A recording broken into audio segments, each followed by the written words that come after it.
আপনার কষ্টের সময় আপনি কান্না করবেন, সে কান্না দেখেও আপনার আত্মীয়স্বজন, আশেপাশের লোক, বন্ধুবান্ধব উপহাস করবে, দেখতে পেলেই জিজ্ঞাসা করবে, কী রে কিছু একটা করতে পারলি, আর কতদিন এভাবে, দেখ কি করবি। তারা চাইলে 500, 1000, 2000 টাকা দিয়ে আপনাকে হেল্প করতে পারবে, কিন্তু করবে না। তাহলে উপহাস করবে কিভাবে? আপনার যখন এই খারাপ সিচুয়েশন শেষ করে ভালো একটা সময় যাবেন, আপনি উপরে উঠবেন, তখন আপনার হাসির আওয়াজ তারা সহ্য করতে পারবে না। হাসির আওয়াজটা আপনার তাদের শরীরে কাটার মতো যে বিঁধবে, কারণ তারা তো চায় না যে আপনি জীবনে একটা সাকসেস হন, আপনি একটা কিছু করেন।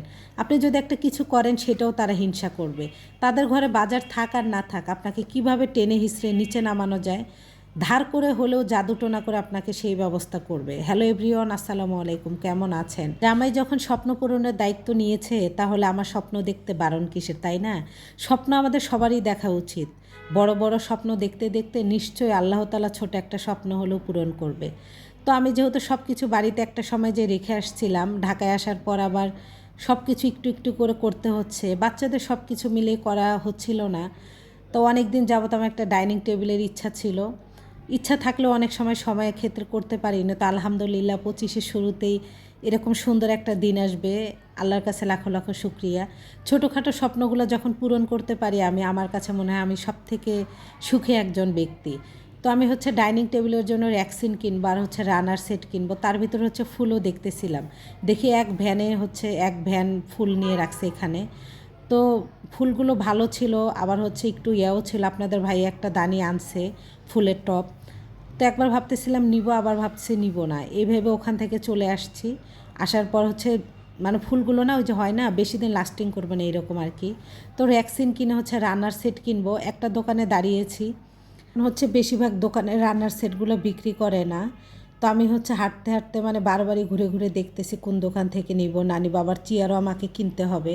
আর এইদিকে আমার এত পরিমাণে কাশি হচ্ছে, কাশির জন্য আমি বড় ভিডিও পোস্ট করতে পারতেছি না। যেমন ঠান্ডা কাশি, আমার ভয়েস দেখলেই বুঝতে পারবেন। তো বাবু ললিপপ নেবে, এই জন্য আমি এখানে দাঁড়িয়েছি যে বাবু ললিপপটা নিয়ে আসুক। তারপর মানে যেই দোকানে র্যাকসিন বিক্রি করে ওই দোকানে রান্নার সেটটা নাই, এক এক দোকানে এক একটা কিনতে হচ্ছে। তো আমি যেই দোকান থেকে র্যাকসিন কিনছি উনি বলতেছিল, মানে রান্নার সেট যেই দোকানে দেখতে আসছি, আপনি কি র্যাকসিন কিনে ফেলছেন? আমি বলি হ্যাঁ। কয় আপনি ওখান থেকে বেশি দাম দিয়ে কিনে ফেলেছেন, আমাদের এখানে দাম কম। আমি ওনার ইয়ারটা দেখে বুঝতে পারতেছিলাম কোয়ালিটি একটু ভালো হলে দামটা একটু তো বেশি হবেই, কিন্তু উনি বলতেছিল যে ওনার থেকে সস্তা, কিন্তু ওনার দোকানেরগুলো আমার ভালো লাগে নাই। তো এখানে রানার সেট দেখতেছিলাম, এগুলো একদম বাজে ছিল। আপনার দাম হিসাবে কোয়ালিটি একদম বাজে ছিল, আর কালারও খুব একটা ছিল না অ্যাভেলেবেল। দুইটা কালারে ছিল। রেটটা একটু সরি, মানে বারবার কাশি আসতেছে। রেটটা একটু ভালো ছিল, তারপর ওনার সঙ্গে আমার দামে দরে মেলে নেই, এই জন্য আমার কেনা হয় নাই। পরে আমি আরেকটা দোকানে যেয়ে কিনে এনেছি। তবে ওই দোকানের ভিডিও করতে মনে নেই। আপনাদের ভাইয়াকে বলতেছি তুমি একটু ভালোভাবে খোলো, আমি একটু ভিডিও করি না। ওই মানে মেহমানের মতো দাঁড়িয়েছে। এই দুইটা চেয়ারও কিনে ফেলেছে, আরও দুইটা কেনা দরকার, আমি আনতে পারবো না একা, এই জন্য দুইটাই কিনছে। তো কেমন হয়েছে অবশ্যই জানাবেন। ধন্যবাদ সবাইকে।